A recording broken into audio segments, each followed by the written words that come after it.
Welcome to Soccerex 2024 in Miami. We are joined today here in the Soccerex studio with the two gentlemen from Lyle and Scott. And let me tell you, you got to hear this story. Okay, so no more looking at the cameras. I want to talk to you boys. It's an honor to have you here because what your story is and what the brand's about historically and where you are going in these next, years ahead, but where you've pushed to get to this point has got to be told, man. You guys, and it's got to come from your lips, not from a piece of paper, not from a graphic vinyl behind, and not from a website. Can you give us a little story of what it has taken you guys, and I got a little bit of insight on how much work and time has gone into this, that have taken this fashion brand, this terrace culture brand, everything that Lyle and Scott represents in the UK and around the world for football fans to now, football kits and a whole other trajectory. So I'd like to, hear about it from you guys because I got nothing more to say on that. Yeah, sure. So I'll kick it off and then I'll hand over to Scott to complete anything I've missed out. So Lyle and Scott, for those that don't know, is a 150-year-old brand born in the borders of Scotland, north of England, a town called Hawick. Well known for making high-quality knitwear all the way through to the 1950s, 1960s, collaborated with some of the biggest, best brands in the world, Chanel, Yves Saint Laurent, Burberry, Michael Kors. In the 1960s, it was a household name for golf, again, high quality. The eagle was born, the logo today. And through the 80s, the subcultural terrace movement was born through Europe, exporting brands across Europe, importing them from Europe into the UK. And Lyle and Scott has remained on the terrace since the 1980s. Without really knowing it, we've been an ever-present there. Right. And as the brand has grown and progressed and done great things within fashion, the one thing that has always remained true and constant is our place within football community, football culture. And the brand means a lot to people in that football community and culture. 2 years ago now, and we were looking at the space we were in for fashion, what was happening in the world of football, what was happening on the terraces, what brands were doing with football, what football clubs were figuring out for themselves as being brands, not just football clubs. We were really excited by what was happening, but we also felt no other fashion brand was really taking the space that was there from a community and culture perspective. Or trying to take the space, right? So that's another thing. It's in your DNA, and there's a difference between it already being part of your DNA and trying to make it part of your DNA. Yeah, very much so. And I think that you can do something authentically.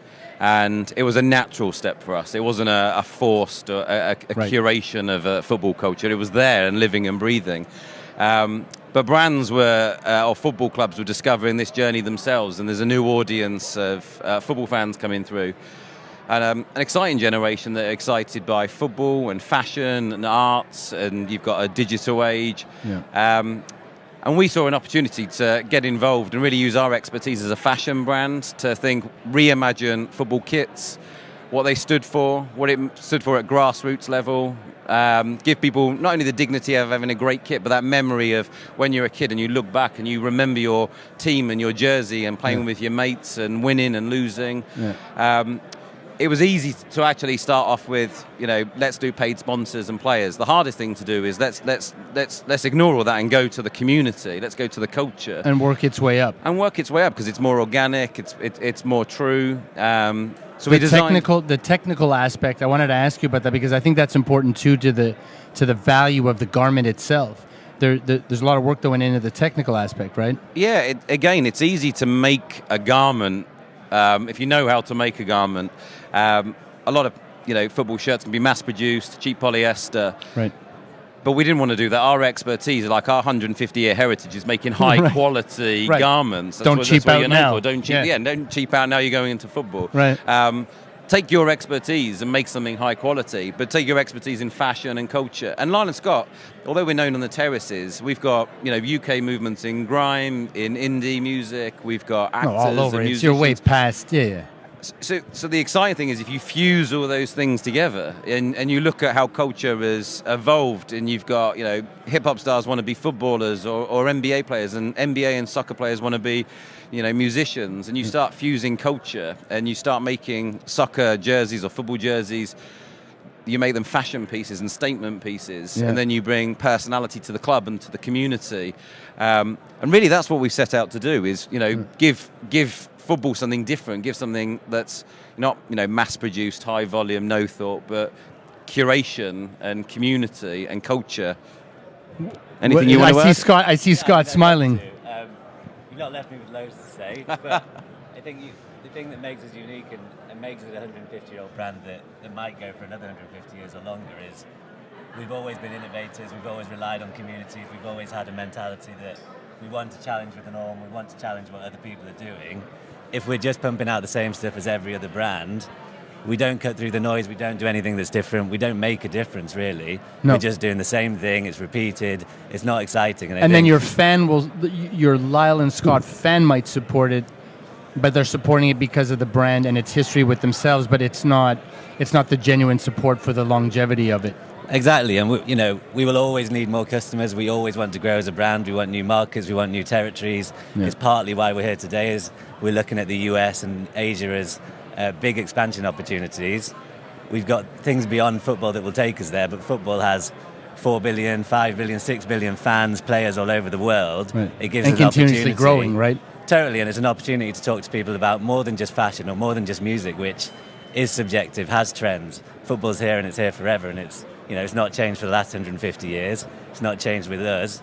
We've been a part of it for 50, 60 years.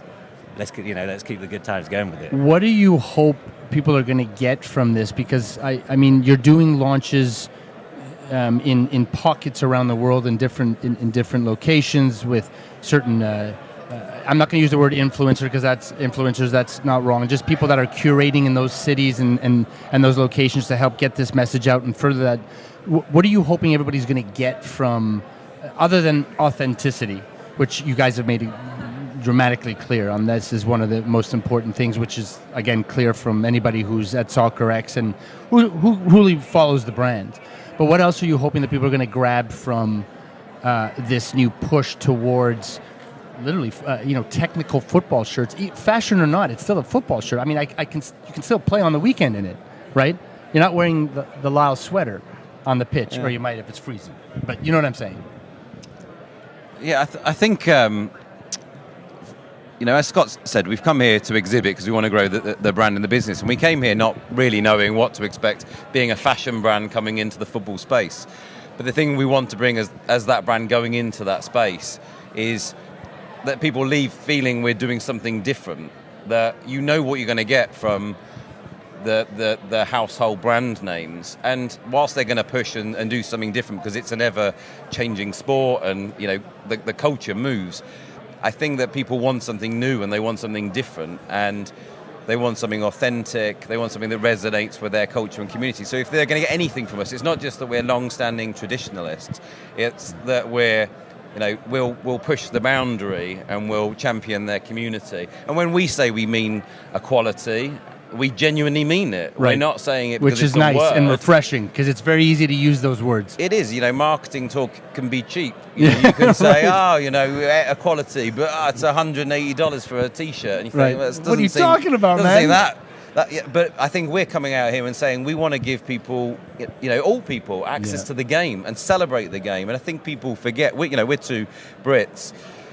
It was a working class sport. It was what brought communities together. Yeah. It was the going to the game, father and son, people leaving factories, going to games together, having a pint together after work.